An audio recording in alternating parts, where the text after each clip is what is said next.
everyone! Welcome back to my YouTube channel, Ma'am Shimei Vlog. For today's video guys, gusto ko ulit i-share sa inyo guys ang video ito. Ito po ay ang rally ng Alyansa sa Bulacan. Ito yung nakaraan pa po, hindi ko lang siya na-upload agad kasi nga na-busy ako. Kaya ngayon ko lang po i-upload ang video ito. Sobrang daming tao po ulit. Nakakakilabot talaga ang mga tao. At ang hiyaw nila ay puro BBM, BBM, BBM. Grabe. Ganun nila kamahal at marami talaga nagmamahal sa ating mahal na Pangulong Bongbong Marcos. So, suportahan natin ang ating gobyerno, lalong-lalo na po si PBBM. Suportahan po natin siya at ating protektahan. So, sa mga hindi pa po nakaka-subscribe sa aking YouTube channel dyan, please like, subscribe, and don't forget to click the notification bell para updated kayo sa aking mga bagong videos. Please watch this video. Come on, here we go! Sa Cafe Adriatico ako ay inaya. Inom daw kami at siya ang taya. Kaya kami dalaway uminom ng beer. Inangat ka ang baso at sabi niya sa akin, cheers! Di ko alam ay meron siyang inilagay. Ako'y bigla nahilo, nawala ng aking balay. Nang ako'y magising, aking napansin pangalan ng motel. Come on! Kaya sabi ko na ako, i-split na ako. Pag nabuko na girlfriend ko, mahirap to. Wala sa isip ko ang kanyang maiwan. Pag kayo ang maigay, ito'y ibibigay ko dyan. When the night, alright, let's come baby. Oh yeah, at di na tayang hindi ko marinig. Oh madalas, lumalabas. Now take it to the top. Oh darling. Come on. What? Come on. Para hindi ko makanta. Oh madalas, lumalabas. Bulacan, makinig kayo sa akin. Makinig. Itaas ang kamay. Itaas ang kamay. Sabay. Iwagay. Say eyo. Sabay say eyo. Oh, labing dalawa.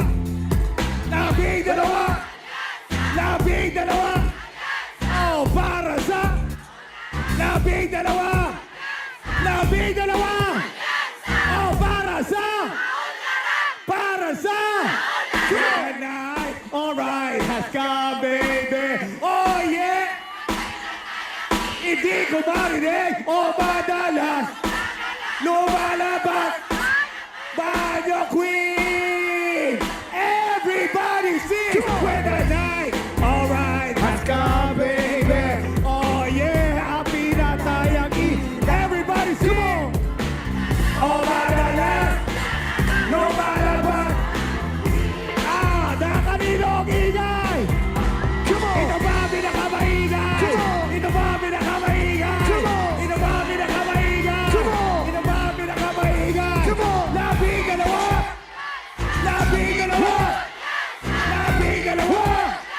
Labing dalawa!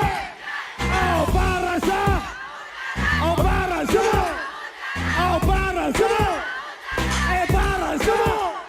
Bring it down!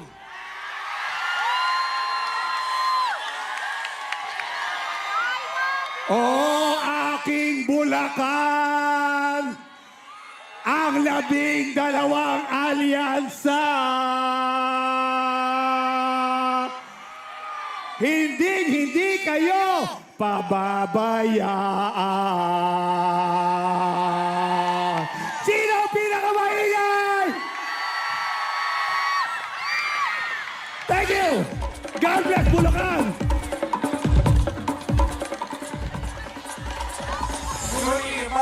Maraming salamat po! And Three!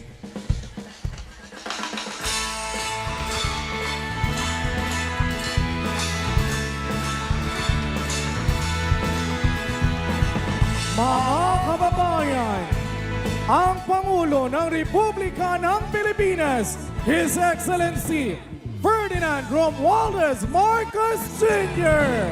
Alyansa ng pagkakaisa, alyansa para sa pamulan, alyansa ng bagong Pilipino, alyansa para sa bagong Pilipinas, pagkakaisa ng damdamit hangarin. Magandang hapon, Bulacan! Napakaganda nga ng hapon. Ang sarap pala ng simoy ng hangin dito sa inyo. Para tayong nasa abroad at nagpapalamig. Kahit na nabilad kayo sa araw ng matagal habang nag-aantay. Maraming salamat sa inyong lahat. Magpapasalamat po kaming lahat. Ito po ang aking mga kasamahan sa Alyansa. Nagpapasalamat po kami sa inyong lahat upang dahil po kayo'y pinilit niyong makarating. Magsipo muna kayo. At para makita tayo ng kahit ang nasa likod.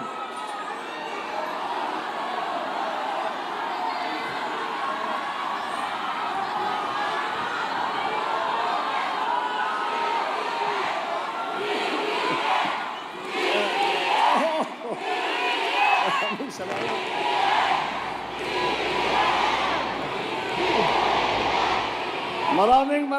Maraming salamat. Talaga naman at sabi na nga namin nakakasiguro tayo kapag tayo ay pupuntang Bulacan at San Jose del Monte makakakita tayo ng ating lahat ng mga ating kaibigan. Kaya't nagpapasalamat kami, napakainit ng salubong na ibinigay ninyo sa aming lahat, mga tiga-alyansa na lumalapit po sa inyo at hinaharap po sa inyo ang ating mga magigiting na kandidato para sa darating na halalan para sa Senado. Alam niyo po, ako po ay nandito po, hindi malakas po ang loob ko na iharap sa inyo ang ating mga kandidato. Dahil napakadali pong ipagmalaki bawat isa po sa kanila. Narinig niyo naman po ang kanilang mga programa, yung kanilang record, yung kanilang nagawa na, at yung kanilang gagawin pa. At alam niyo po, may pagmamalaki din ng alyansa. Na ang alyansa, buo po lahat ng kandidato ng bawat pwesto nang mamimili kayo sa halalan na ito. Lahat po sila meron po tayong kandidato. Kaya po ang dahilan po diyan dahil yung ibang grupo sinasabi paano niyo nabuo yung napakaraming tao na para sumama sa inyong alyansa. Yan po ang ibig sabihin ng alyansa. Dahil po kami ay may panindigan. Ang panindigan po namin ay magkaisa at magtulungan at magkapit-bisig upang tulungan ng taong bayan. Kaya po, kami po ay tinawag na alyansa. Dahil kung tignan niyo po ito. Meron pong lakas, CMD. Meron pong ang nationalista, may Nationalist People Coalition, may NUP. Kompleto po. Kompleto po ang lahat ng mga iba't ibang partido ay kasama po natin. Dahil po, isinantabi na muna namin ang aming mga partido para magkaisa, para gawin lahat upang tulungan at pagandahin ang buhay ng bawat Pilipino. Narinig niyo naman po ang kanilang mga talumpati at maliwanag na pagka tinignan po natin ang ating mga kandidato, pag inisa-isa niyo po, ay makikita naman ninyo, di kalidad po itong mga grupo na ito. Talaga, kung ako man, ay iniisip ko, kung ako ay tumatakbo bilang senador sa kabilang partido, ay palagay ko, may nervyosin ako ng konti. At sasabihin, pag ito yung mga kaharap ko, ito yung mga nakatapat sa akin na bilang kandidato ng Senado, mapapaisip po ako dahil masyadong mabibigat ito. Masyadong kilalang marunong, mahusay, matalino, masipag, at pinakamahalaga ay nagmamahal sa taong bayan, nagmamahal po sa Pilipinas. Kaya naman po, tignan po natin ang ating grupo kung ano pa ang kanilang mga pinanggalingan, ano ba ang kanilang pinagdaanan. Alam niyo po, 8 dito sa 12 na kandidato natin para sa Senado, 8 po sa kanila ay dumaan na sa Senado. Andiyan po, Senator Cayetano, si Senator Lacson, si Senator Lapid, Senator Marcos, Senator Pacquiao, Senator Revilla, Senator Tolentino, at si Senator Soto. Si Senator Soto, hindi pangkaraniwan na senador ito. Naging Senate President. At alam niyo po, nung ako'y senador, siya po yung Senate President namin. At kaya naman masasabi ko na nung panahon niya, maayos ang takbo ng Senado dahil magaling po siya. Magaling po siya humawak ng Senado, nakakahanap siya lagi ng kompromiso kahit na nagtatalo-talo po kami. Malamig po kasi masyado ulo nito, kagaya lagi niya sinasabi, madali naman akong kausap eh. Hindi lang niya sinasabi yun, totoo po talaga. Kaya magaling na naging Senate President ang ating butihing Senator Tito Soto. Ang 7 naman sa ating mga senador ay dumaan naman sa mababang kapulungan sa House of Representatives, naging congressman po. At sila po ay matagal nang nasa lehislatura. Andyan po ang Congressman Abalos, Congressman Bimay, Congressman Cayetano, Congressman Marcos, Congressman Pacquiao, Congressman Tulfo at Congressman Villar. Tama naman dahil mahalaga po na kapag kayo ay kayo ay isang senador na nauunawaan ninyo kung ano ang patakbo sa mababang kapulungan upang maging maayos ang pagpasa ng ating mga batas, upang maging maayos ang proseso sa pagdidinig. Yung po ang mga mahalaga na tinatawag na karunungan na para sa nakadaang na po sa ating legislatura ay kabisado na po nila yan. Hindi po, ang 4 naman po ay nagsilbi sa kabinete o cabinet level na kanilang posisyon. Ang una po dyan ay si Secretary Abalos. Si Benhur po ay naging Secretary ng DILG. Pag-upo ko po, ay aking iniisip. Sabi ko, sino kaya ang dapat natin ilagay bilang Department of Interior at saka Local Government? Ika ko sa sarili ko, tignan natin kung sino sa madami na marunong talaga at nakakaunawa sa mga issue na hinaharap ng ating mga local government. At naisip ko, meron daw, balita ko, may mayor ng Mandaluyong daw na magaling. Kaya't nandiyan po, ginawa po nating secretary ng DILG, si Secretary Benher Abalos. At si Senator Tulfo din, ay siya din po, ay sinabi siya, naisip ko nung pag-upo ko, iniisip ko sino ba talaga ang nakilala na walang ginawa kundi nagsisilbi sa publiko, walang ginawa kundi tumulong sa mga nangangailangan, walang ginawa kundi magtrabaho para yung ating mga kababayan na nasa lanta sa mga krisis, yung ating mga kababayan na naghihirap, na namumulubi, sino ba ang magaling tumulong dyan? At kaya po pinili po natin si Secretary Erwin Tulfo na ilinagay po sa DSWD. Andyan din po si Senator Tolentino na dumaan ng MMDA. Alam niyo naman siguro yung MMDA.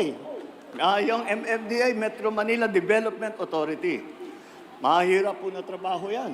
Dahil po, pagkakaisa mo, lahat po ng mga iba't ibang lungsod, lahat ng iba't ibang bayan ng Metro Manila, na ipagkakasundo mo lahat yan. At para magawa ng maayos ang patakbo ng traffic, maayos ang daloy ng traffic, maayos ang law enforcement, maayos lahat ng mga plano para pagandahin ulit ang patakbo ng MMDA. Yan po ang naging trabaho po ni Senator Tolentino.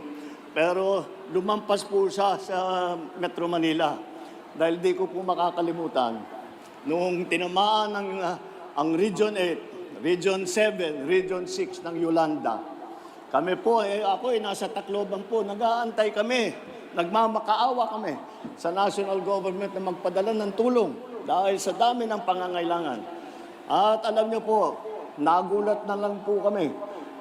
Biglang isang araw, may nagsabi sa amin, nandyan si Chairman Tolentino, dala-dala yung mga heavy equipment ng MMDA.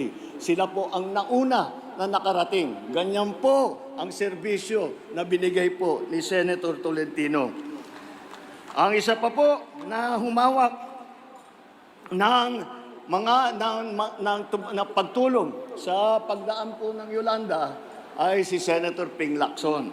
Dahil siya ang dinagay na namuno ng Yolanda Rehabilitation Commission. Yung po naman ay nakalampas na yung bagyo, paano patatayuin ang mga bahay, saan natin ilalagay, anong mga natutunan natin na huwag natin maulit para hindi tayo mabaha ulit. Lahat po, plinano po ng rehabilitation, Yolanda Rehabilitation Commission, plinano po ni Senator Ping Lacson. Pero Senator Ping Lacson, hindi lamang yan ang naging katungkulan yan. Si Senator Lacson, naging hepe ng Philippine National Police. At kung maalala ninyo, ang una niyang sinasabi, ang una niya pong ginawa, pinagsusukat niya yung mga tiyan ng mga pulis. Tinitignan niya kung masyadong mataba, ibig sabihin hindi nagtatrabaho, pinag-jogging niya. Ngayon, wala ka na makita ng malalaking tiyan dahil inayos na po ni Senator Lacson. At nung panahon ni Senator Lacson, yung acceptance, yung approval rating ng PNP, ng mga pulis natin, ay napakataas.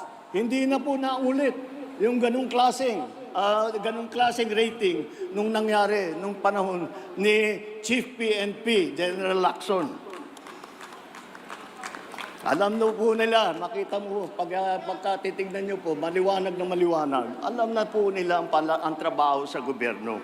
Alam na wala na, ito yung mga klaseng tao, mga klaseng nasa sa serbisyo publiko na hindi basta, kung minsan hindi na lang nagsasalita at basta't ginagawa na lang ang trabaho. Yan po ang mahalaga. Huwag tayong nakikinig ng mga puro dada ng dada. Dapat ang hinahalal natin ay puro gawa. Pupunta sila sa Senado, hindi upang manggulo, hindi upang magtalunan doon sa kanilang kapwa-senador o kung kani-kanino pa. Sila ay nandyan sa Senado upang magkaisa at ipagbuo ang magagandang batas na kinakailangan ng taong bayan. Yan po ang estilo ng ating mga kandidato. At tignan naman po natin local government. Dahil mahalaga po na kahit rin nasa Senado, kailangan po maintindihan ang lagay ng ating mga local government units. Kaya naman po, mabuti naman, meron po tayong 3 rito na naging gobernador ng malaking probinsya. Ang nauna po, ang aking kapatid, naging Governor Marcos po ng Ilocos Norte. Si paring Lito Lapid naman, naging governor naman ng Pampanga. Na ngayon, kung makita po ninyo, ang ganda-ganda na po ng Pampanga at talagang bumubulusok ang mga negosyo doon at gumaganda ang trabaho para sa mga tao. Nasimulaan po yan ng butihing governor, Governor Lito Lapid. At siyempre, yung ngayon, ang pangalawang pinakamalaking probinsya ay hinawakan naman po ng Governor Bong Revilla ng Cavite.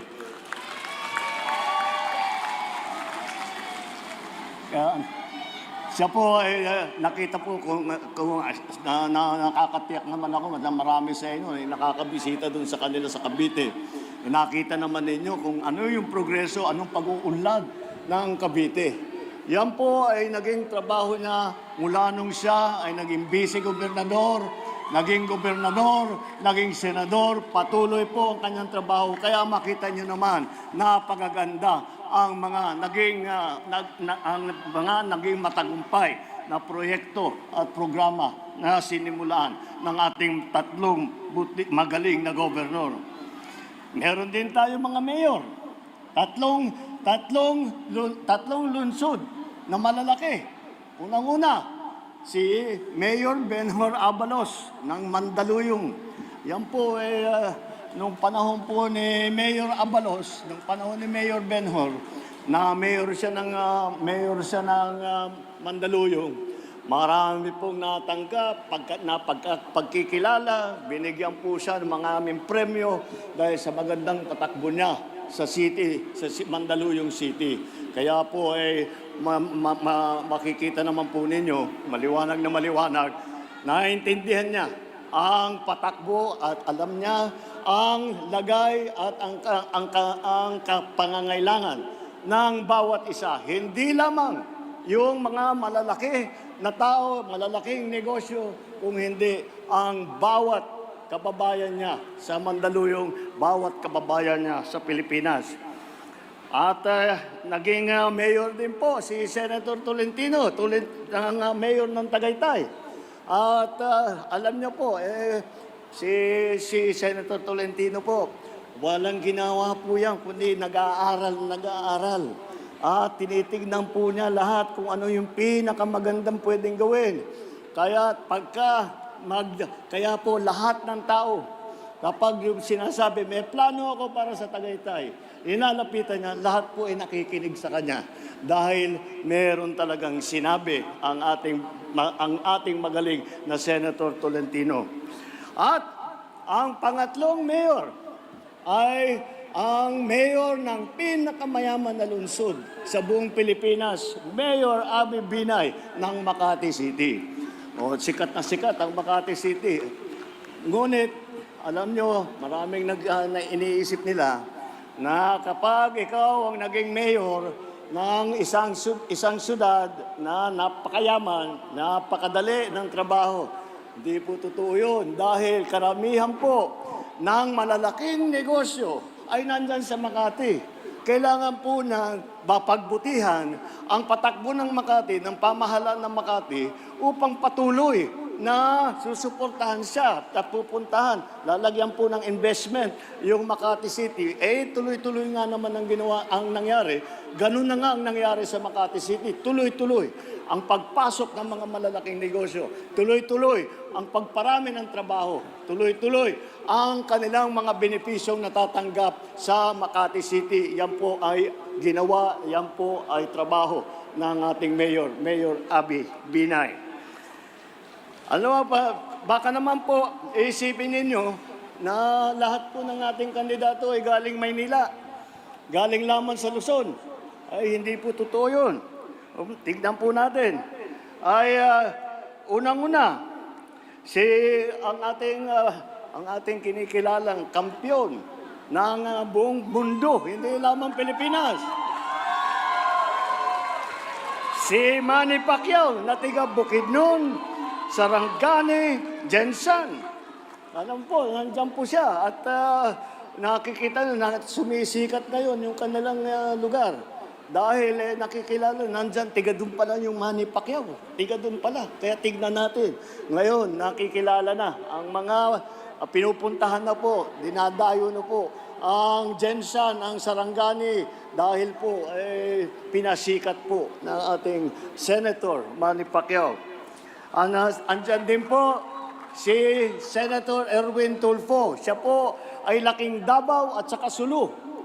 At siya ay nandun dahil doon po na destino ang kanyang ama na sinusundan niya at yung aman po niya ay naging bayani po ng ating bansa. At huwag po natin makakalimutan na meron po noon na Senator Vicente Soto, yung unang Senator Soto po. Ang unang Senator Soto po ay sa Cebu naman. ang pinanggalingan. Kaya po, yung mga ninuno po ni Senator Tito Soto, ay siguro siyang lalo na nung kabataan niya, madalas siyang nandoon. Kaya siguro naman, alam naman niya kung ano ang kalagayan ng ating mga kaibigan sa Visayas. At alam niyo po naman, kami po ni Amy, na aking kapatid, si Senator Amy, ang nanay po namin ay si Imelda. Si Imelda, 100% waray naman po yan. Kaya kalahati po sa amin waray-waray man ini. Kaya makikita po ninyo. Kaya po, nasa puso po namin ang aming taga-probinsya, ang aming kaprobinsya, nasa puso na po namin ang aming mga kaibigan, sa aming mga kamag-anak doon nang nanggaling sa Leyte at sa Samar, lahat po ng mga waray-waray. At baka hindi nyo po nalalaman na ang mga ninuno po ni Camille Villar ay mga Ilonggo naman. Kaya naman po, isa po, talaga naman yung batang yan, laging umiikot, laging nagtatanong. Ang ginagawa, naiba si Camille, hindi siya masyadong nagtatalumpati. Ngunit ang ginagawa niya, iba, kabaliktaran, siyang nagtatanong sa tao. Hindi niya sinasabi sa tao, ito yung kailangan mo, ito yung kailangan mong gawin.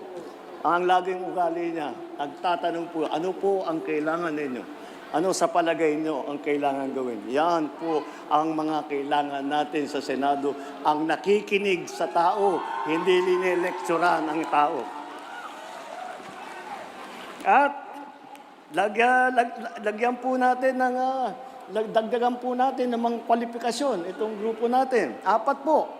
4 po sa kanila ay abogado. Andiyan po si Attorney Abalos, Attorney Benharo Abalos, practicing lawyer po yan bago po siya na naging mayor. Si Attorney Abi Binay, magaling po na abogado yan. Alam niyo po si Abi Binay, yan ang kasama ko, katabi ko, yan ang seatmate ko sa Kongreso. Pagka hindi naman tayo abogado, kaya pagka meron kailangan malaman tungkol sa batas, sisikuhan ko na muna si Abi. Ano ba talagang sagot dito? Yan, tuturuan ako. Magaling po yan, napakatalino. At nandiyan po si Senator Cayetano, abogado rin. At siya po ay napakaganda sumulat ng batas dahil nga sa tinatawag na kanyang legal training. At kung makikita po ninyo ang mga batas na kanyang naging author siya, makikita po ninyo kung gaano kaganda siya sumulat at kung gaano katama ang kanyang mga sinusulat na batas. At kagaya na po ng sabi ko, si Attorney Tolentino, attorney po yan. At kagaya nga ng pagka-attorney niya, talagang kagaya na nasabi ko, lagi nag-aaral po. At kaya naman, kahit na anong itanong mo sa kanya, tungkol sa batas, kahit anong tanong mo sa kanya tungkol sa politika, kahit ano ang itanong mo sa kanya tungkol sa mga research na medyo mahirap na kung minsan tayo, tinatamad na tayo magbasa ng ora-orada, hindi po napapagod yan. Si Attorney Tolentino, isa pa pong abogado sa ating grupo. Ang mga kababayan, maliwanag na maliwanag. Siguro naman sa mga narinig ninyong talumpati sa ating mga kandidato, siguro naman po narinig ninyo sa kanilang mga pinapangarap para sa ating bansa na maliwanag na ang tinutunguan po ng alyansa ay ang kaunlaran at ang kapayapaan. At aabutin po natin yan kapag tayo ay magkaisa. Kaya po, ito po na siguro ay isa sa pinakamagandang halimbawa na ihaharap namin sa taong bayan ng pagkakaisa, nagtutulungan para po makapagserbisyo sa tao. Ang kailangan po natin ay ang mga solusyon, hindi po ang mga maiinit at malalakas na mga masasakit na salita. Ang kailangan po natin ay mga solusyon para sa problema na hinaharap natin. Ang mga kandidato ng alyansa kasama natin sa pagtataguyod ng interes at kapakanan ng bawat Pilipino. Ipapaglaban natin ang ating soberanya at karapatan sa pamamagitan ng magandang diplomasya at dignidad. Ngunit, wag ho sila kahit sino pong magkamali. Huwag nilang aakalain na tayo ay papayag na kunin sa atin na kahit isang isla, kahit isang bato na nasa teritoryo natin. Alamin nila lahat, hindi po tayo papayag at huwag tayo susunod sa kagustuhan ng ibang tao, ng ibang bansa. Kahit na maliit lang tayo, mga Pilipino, kahit maliit lang ang Pilipinas, palagay ko wala nang kasing tapang sa mga Pilipino. Hindi na sa laban naman kontra sa krimen at sa droga. Ito po ay aming paniniwala. Ay hindi naman po kailangan na pumasok tayo sa kaharasan na maraming nasasaktan, na maraming pinapatay, na libo-libo na Pilipino ay hindi na natin nahanap at nawala na lang bigla. Yan po ay hindi po tama para sa amin yun. May tamang paraan para tiyakin ang kapayapaan at kaayusan. Yun ay sa pamamagitan sa buo na suporta sa ating mga kapulisan, sa ating mga local government units. Dahil sila po ang talagang namamahala na matiyak na maganda ang takbo ng buhay, na ligtas ang ating mga kababayan at hindi sila kailangan mag-alala na sila'y masasaktan, sila'y mananakawan, sila ay papatayin. Sa ekonomiya naman at sa trabaho, hindi natin kailangan umasa sa mga illegal na mga gawain kagaya po ng pogo na ginawang pugad ng pagsasamantala sa ating mga kababaihan, naging pugad ng karahasan. Kaya po tayo binan na po natin yan at hindi po tayo papayag na babalik yan dahil nakita na natin na napakasama ang nangyari sa ating mga kababayan dahil po dyan sa pogo. Ang solusyon po ay hindi sa mga illegal na gawain.